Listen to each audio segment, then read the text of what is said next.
Bom dia, pessoal. Iniciamos aqui a nossa gravação, dia 2 de agosto, quarta-feira.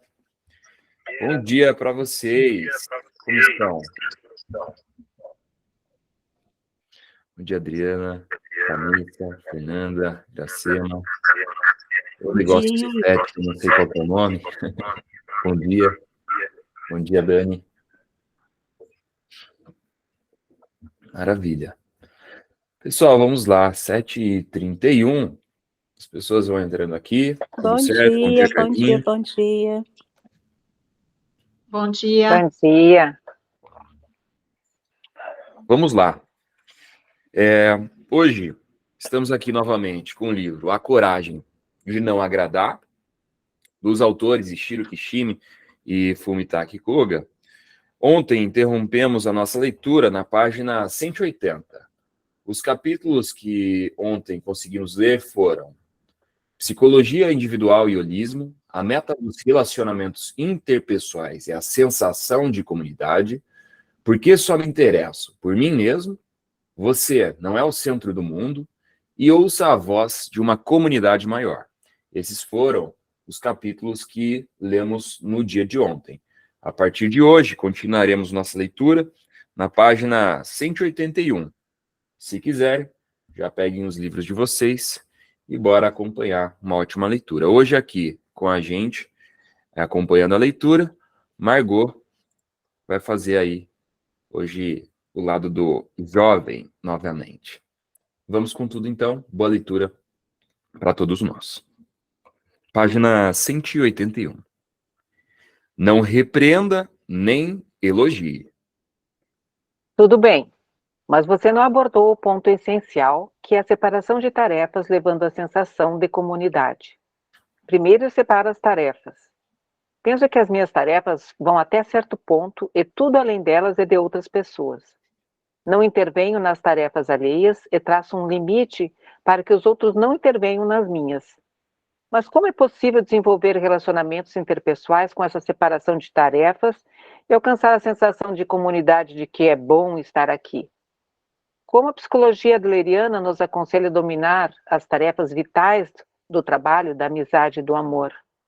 Parece que você está tentando me confundir com palavras abstratas, sem entrar em nenhuma explicação concreta. Sim, você chegou a um ponto importante. Como a separação de tarefas está ligada aos bons relacionamentos. Ou seja, como se liga ao desenvolvimento do tipo de relacionamento em que cooperamos e agimos em harmonia uns com os outros. Isso nos leva ao conceito de relacionamento horizontal. Relacionamento horizontal? Vamos conversar com um exemplo fácil. O da relação entre pai e filho. Quer se trate da criação dos filhos ou do treinamento de novos funcionários no local de trabalho, por exemplo, em termos gerais, existem duas abordagens. Uma é o método do educar pela repreensão, e a outra é o método de educar pelo elogio. Essa é uma questão muito debatida.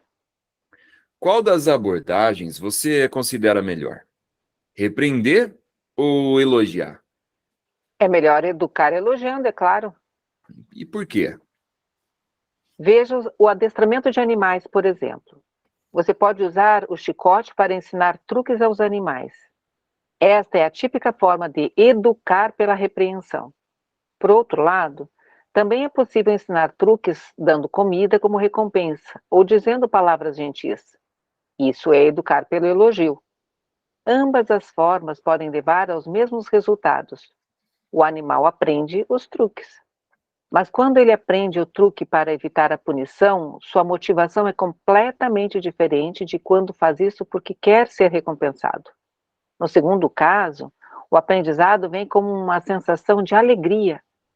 Repreender faz o animal definhar e educar pelo elogio naturalmente permite que ele cresça forte e saudável. Parece uma conclusão óbvia. O adestramento de animais é um exemplo interessante. Agora, vejamos isso do ponto de vista da psicologia adleriana. Segundo ela, na criação dos filhos e em todas as formas de comunicação com outras pessoas, não devemos elogiar. Não devemos elogiar? A punição física está fora de cogitação, claro, e repreender também não é aceito. Não se deve elogiar e não se deve repreender. Esse é o ponto de vista da psicologia adleriana. Mas como isso é possível? Reflita sobre o ato de elogiar. Vamos supor que eu elogio uma afirmação sua dizendo bom trabalho.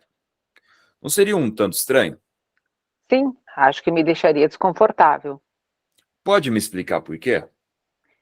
O que é desconfortável é a sensação de que, com as palavras bom trabalho, estou sendo tratado com complacência. Exatamente. No elogio existe o aspecto do julgamento de uma pessoa inábil por uma pessoa hábil. Uma mãe elogia o filho que ajudou a preparar o jantar, dizendo: você me deu uma boa ajuda. Mas quando o marido faz a mesma coisa, pode ter certeza de que ela não vai dizer: você me deu uma boa ajuda. Você tem razão. Em outras palavras, a mãe que elogia o filho, dizendo coisas como você me deu uma boa ajuda, ou bom trabalho, ou você é demais, está inconscientemente criando um relacionamento hierárquico e vendo o filho como inferior.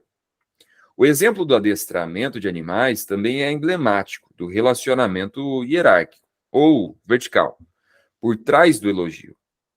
Quando uma pessoa elogia a outra, o objetivo é manipular alguém menos hábil do que você.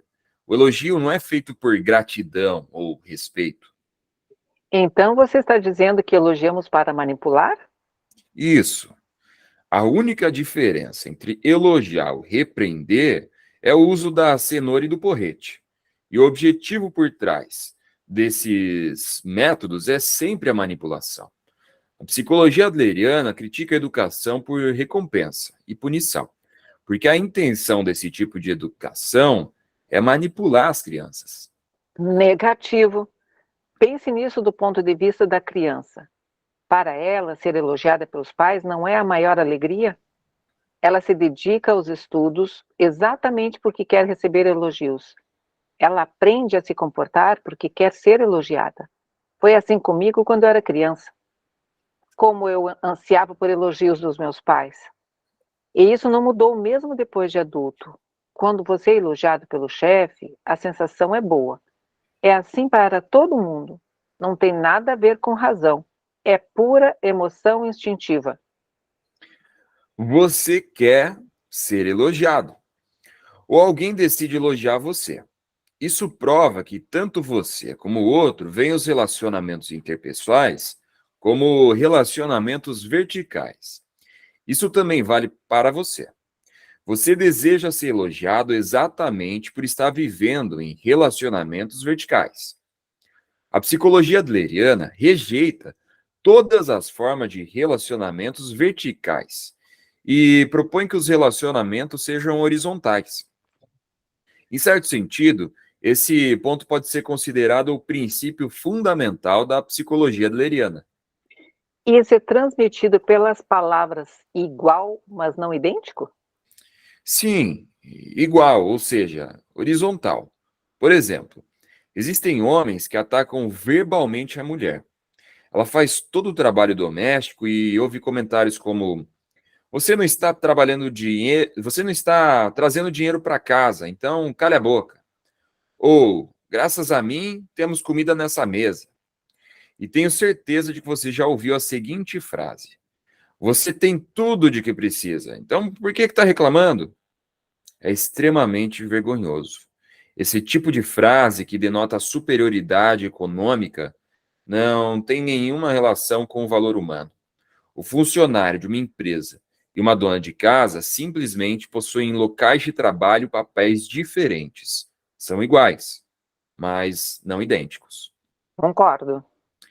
Provavelmente, eles têm medo de que as mulheres se conscientizem da situação, comecem a ganhar mais do que os homens e, com isso, venham a se impor. Eles veem os relacionamentos interpessoais como verticais e temem ser vistos pelas mulheres como inferiores.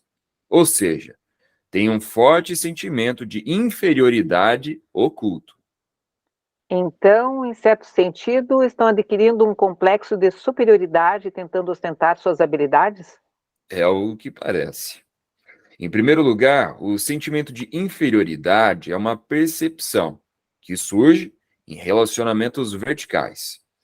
Se alguém consegue desenvolver relacionamentos horizontais que sejam iguais, mas não idênticos para todos, não há lugar para complexo de inferioridade.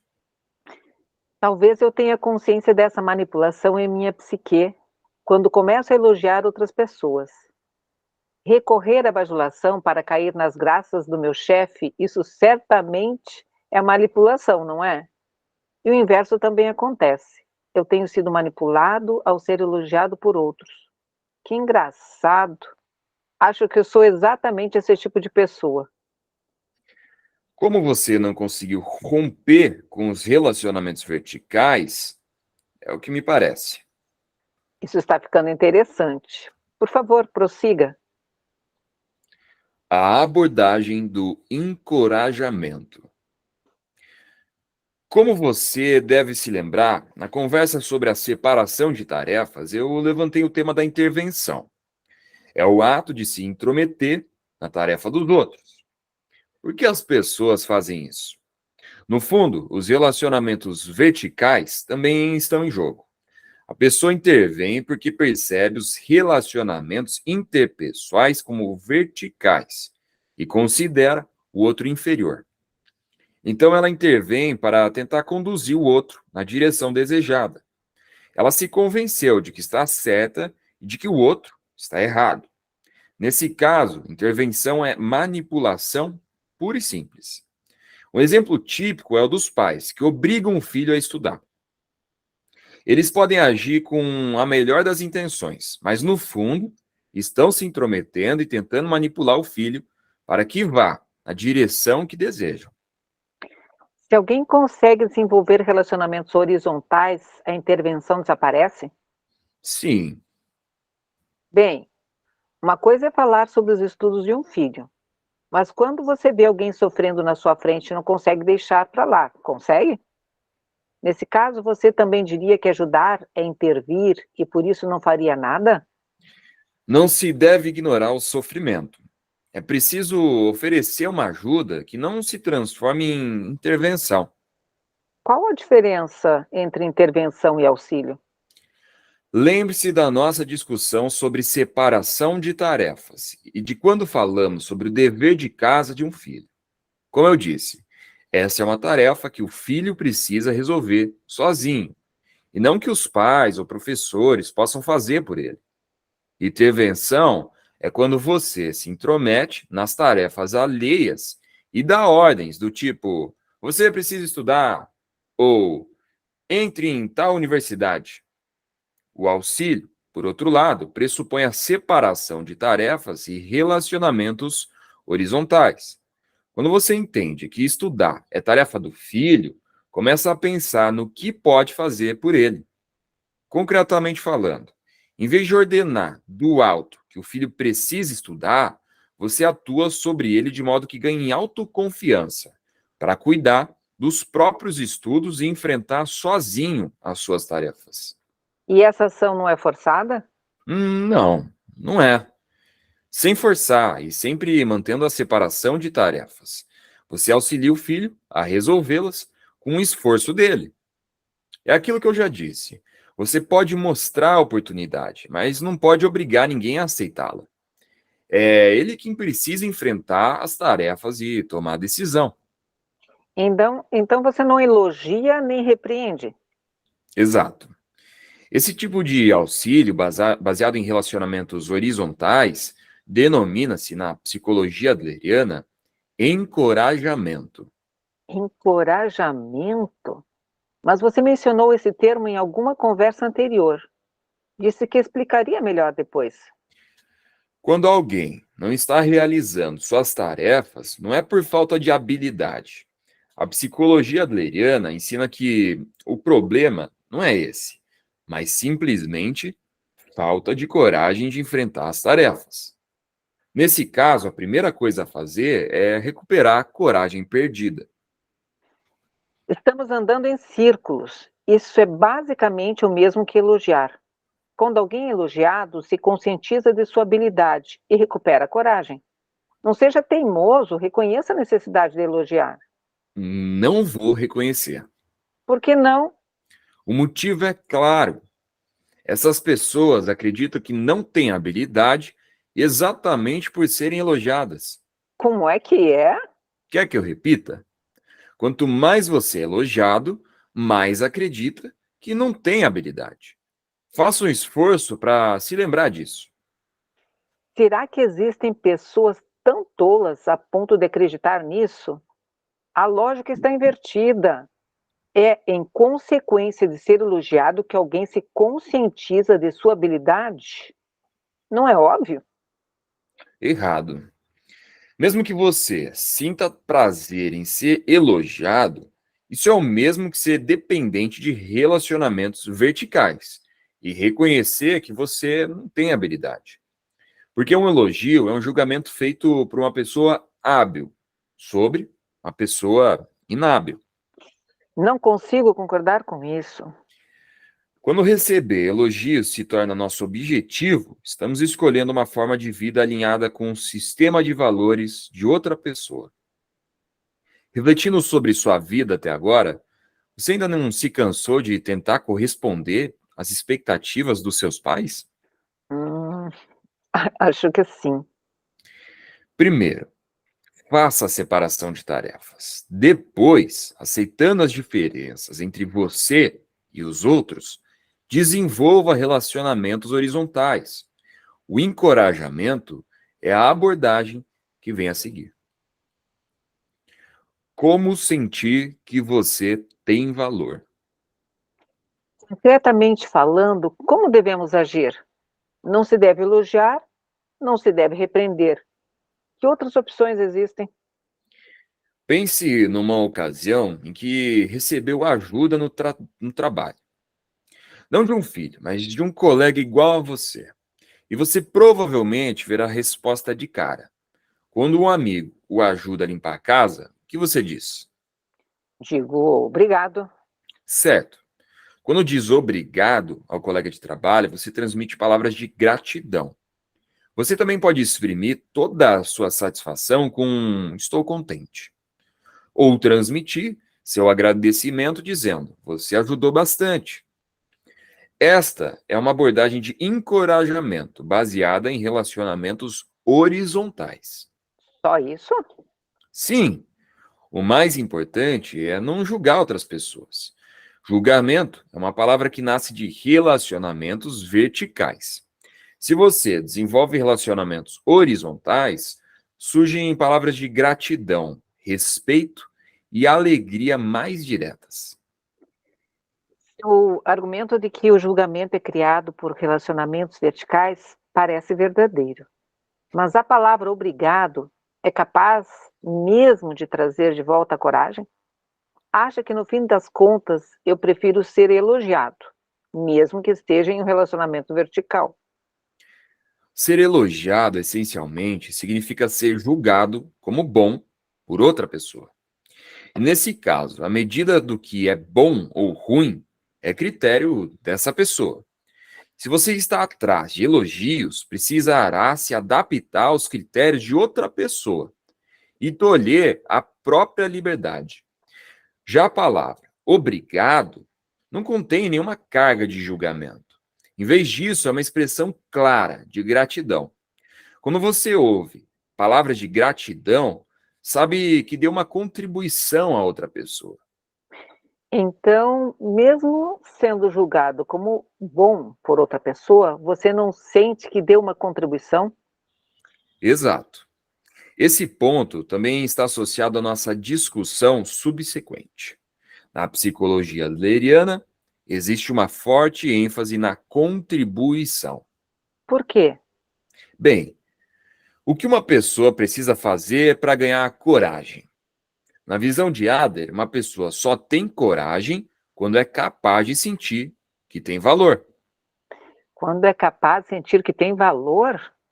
Você se lembra de quando discutimos o sentimento de inferioridade? Eu falei que era uma questão de valor subjetivo. Se alguém sente que tem valor, pode se aceitar como é e ter coragem de enfrentar suas tarefas da vida. Assim, surge a questão: como alguém pode passar a sentir que tem valor? Sim, é exatamente isso. Preciso que você me explique isso com muita clareza. É bem simples. Quando alguém é capaz de sentir que é benéfico para a comunidade, consegue ter uma sensação real de seu valor. Esta é a solução oferecida pela psicologia adleriana. Benéfico para a comunidade? Sim, quando você consegue agir na comunidade, ou seja, sobre outras pessoas, e sentir que tem utilidade para alguém, em vez de ser julgado por outra pessoa como bom, você sente através do seu ponto de vista subjetivo que pode dar contribuições a outras pessoas. É nesse ponto que, enfim, podemos ter a sensação real do nosso valor. Tudo que temos discutido sobre sensação de comunidade e encorajamento se conecta aqui. Isso está ficando meio confuso. Estamos chegando ao núcleo da discussão agora. Por favor, me acompanhe mais um pouco. É uma questão de ter preocupação com os outros, desenvolver relacionamentos horizontais e adotar a abordagem do encorajamento. Tudo isso está ligado à profunda consciência da vida que diz que sou útil a alguém e, por sua vez, sua coragem de viver. Ser útil a alguém. É para isso que vale a pena viver minha vida? Vamos fazer uma pequena pausa. Aceita um cafezinho? Sim, por favor.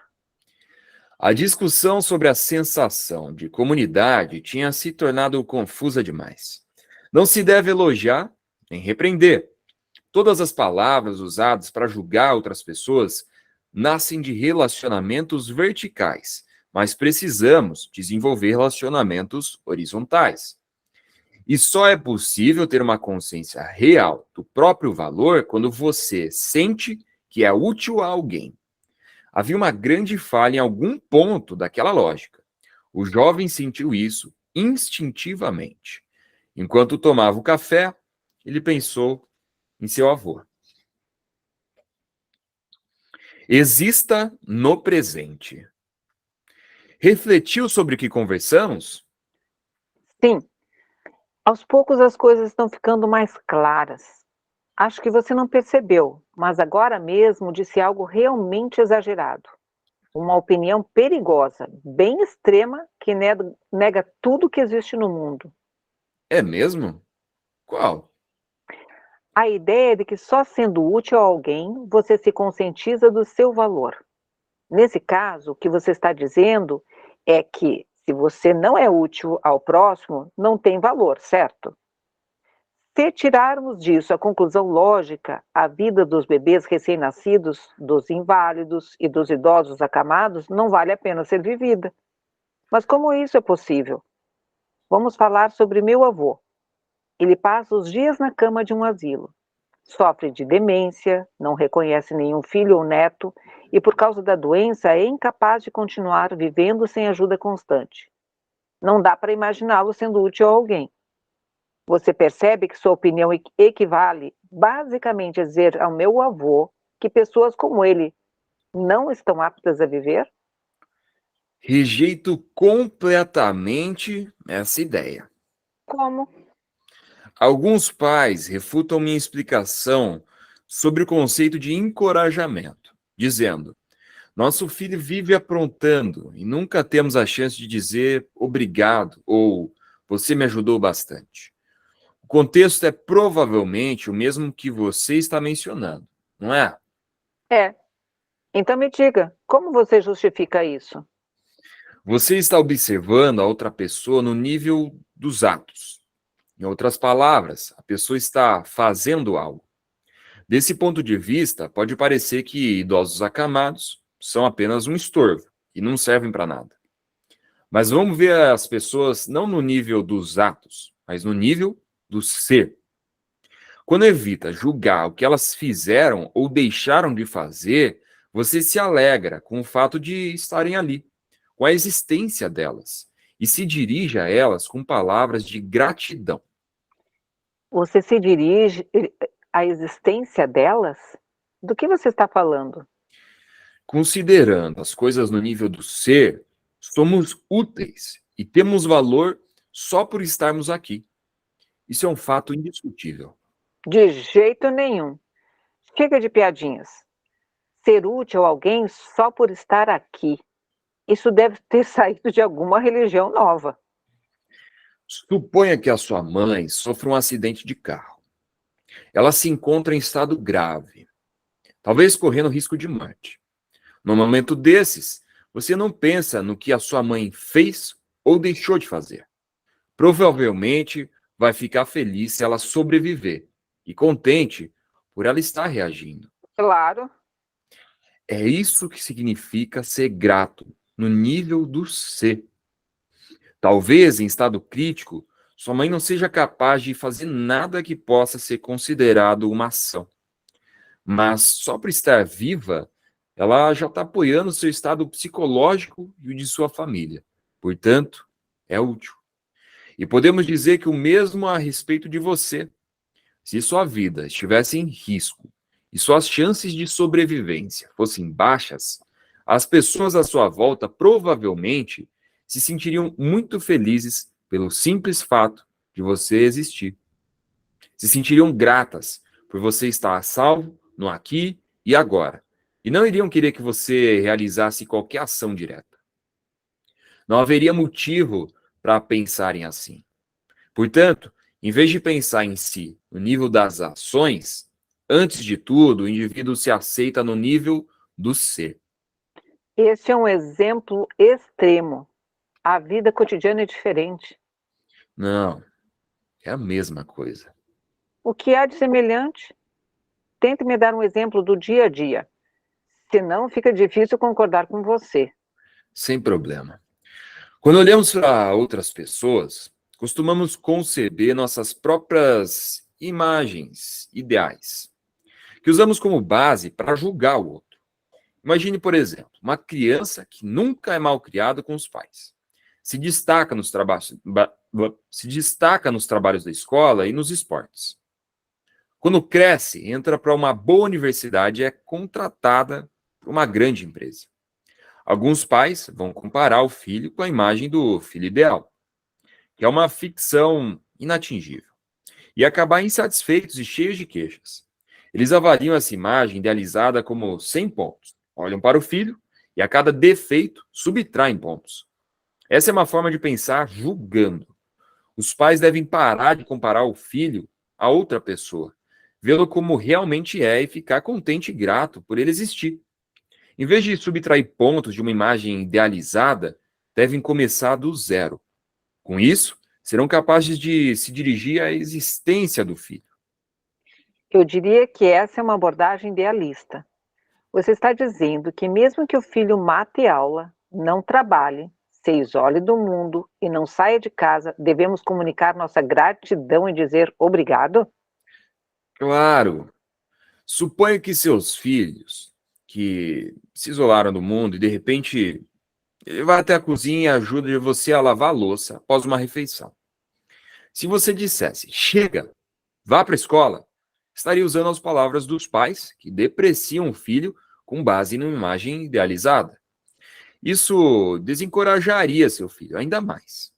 Por outro lado, se você conseguir dizer um simples obrigado, seu filho sentirá que tem valor e dará um novo passo à frente. Que papo absurdo! Isso é a maior hipocrisia. Parece o amor ao próximo, pregado pelos cristãos. A sensação de comunidade, os relacionamentos horizontais, a gratidão pela existência, etc. Quem acredita nessa baboseira toda?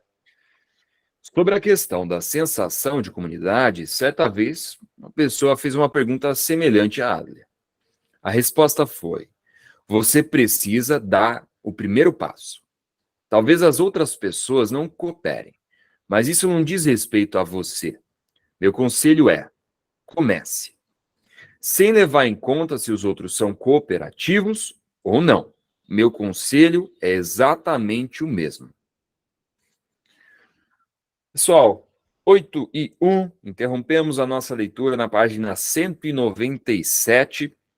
A partir de amanhã, 7:30, continuaremos na página 198 com o título: As pessoas não conseguem usar o eu apropriadamente. E agora eu abro para reflexões e insights sobre essa leitura tão poderosa que fizemos nessa manhã da quarta-feira. Sinta-se à vontade, tem ali a mãozinha para quem quiser falar, ou até mesmo o chat, quem não quiser abrir a câmera, não quiser falar diretamente.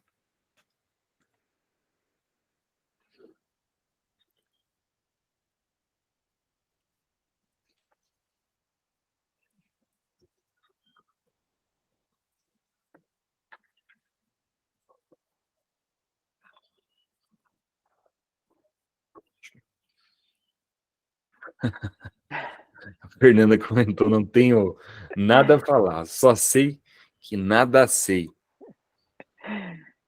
Bem interessante. Enquanto eu estava lendo, eu estava pensando nisso também, né? Porque muitas coisas que a gente tem visto é um pouco divergente do que a gente está acostumado a ouvir, ou a ler, ou a falar, né? E isso, de certa forma, traz uma intriga também. A gente vai lendo, mas vai, no meio da leitura, também se questionando, né? Opa, mas espera lá. E isso é muito interessante. A Adriana comentou: essa leitura hoje me fez pensar que errei muito com as pessoas elogiando e manipulando. E a Dani aqui continuou: bom dia, que reflexão a de hoje. Precisamos dar o primeiro passo e seguir em frente. São tantas coisas que passam na nossa cabeça. É verdade. São mudanças de paradigmas até, né? Nossas ações e nossas intenções, elas, com essa teoria de Adler, parece que elas estão inúteis, né? E inutilizáveis, né? Eu destaco aqui, tem tantas coisas que são bem pertinentes. E é importante também lembrarmos assim que o livro ele vai por pontos, né? Então, se nós verificarmos os capítulos anteriores, quando fala sobre rejeição, sentimento de inferioridade, tudo isso está sendo trazido com essas reflexões de hoje, né? E principalmente nessa questão do receber o elogio, né? Ele coloca aqui, né, o filósofo: quando receber elogios se torna nosso objetivo, estamos escolhendo uma forma de vida alinhada com o sistema de valores de outra pessoa, né? E é o que foi conversado também um pouquinho ontem, né? Nós estamos sempre ligados ao outro, né? Mas para receber algo do outro e não para eu dar algo ao outro, né? E é claro que nós temos necessidades, mas como lidarmos com essas necessidades, não esperando, não desejando que o outro corresponda? São nossas partes faltantes, né? Que eu entendo que o outro tem que preencher, complementar, né? Para eu poder responder, corresponder e dar. É uma chavezinha aí para ser bem refletido, bem refletido, né? De fato. A Dani aqui abriu a fila aqui, levantando a mãozinha. Dani, fique à vontade. Está em casa. Literalmente.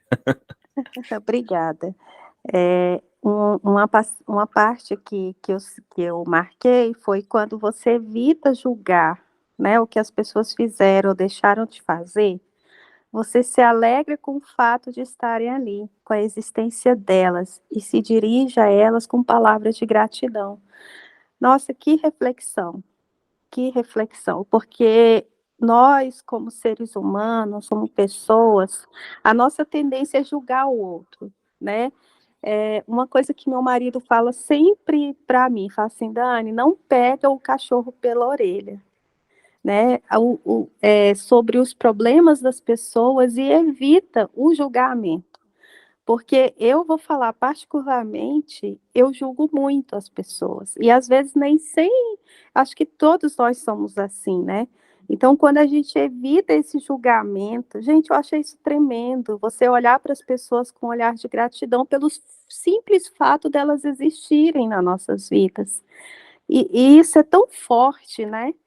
Mexeu muito comigo essa parte, e eu acho que nós temos, como a doutora Margot falou, nós temos assim, nós estamos num alto nível de aprendizado, porque tem tantas coisas nesse texto, tem tantas coisas nesse livro, acho que esse livro é um livro de cabeceira, para não ser guardado, mas ser lido sempre, porque nós vamos precisar dele para que as mudanças sejam feitas na nossa vida, né, a partir de hoje. É isso. Perfeita consideração, Dani. A gente, essa parte do livro, ela é bem impactante, né? Porque a gente só consegue entender isso quando a gente não consegue mais ter alguma pessoa próxima, né? Que é a dor da perda, daquela perda física. E aí a gente dá o valor, né? Então, cai reflexões para o dia de hoje. Temos um dia pela frente, são 8h07, quarta-feira. Vou deixar, se mais alguém quiser dar algum insight aqui ainda, sinta-se à vontade. Se não, a gente mantém lá a sequência pelo nosso grupo no WhatsApp. Ninguém mais? Maravilha. Então, leitura impactante. Acho que a gente tem um dia de reflexão pela frente. Uma leitura que tem um poder muito grande, mas que a gente precisa também rever, reler, talvez, ressentir isso, para que a gente possa dar sequência. A partir de amanhã, 7h30 da manhã até as 8h, vocês já sabem. Temos aí mais um dia de leitura. Hoje chegamos aqui, gente, na página 196, é isso? Exatamente.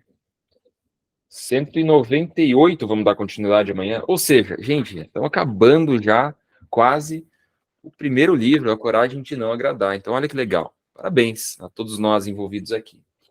Gente, uma boa quarta-feira para vocês. Que Deus abençoe o dia de vocês, amanhã de vocês. Sucesso aí, prosperidade e muita energia no teu dia. Vamos que vamos. Bom dia, gratidão.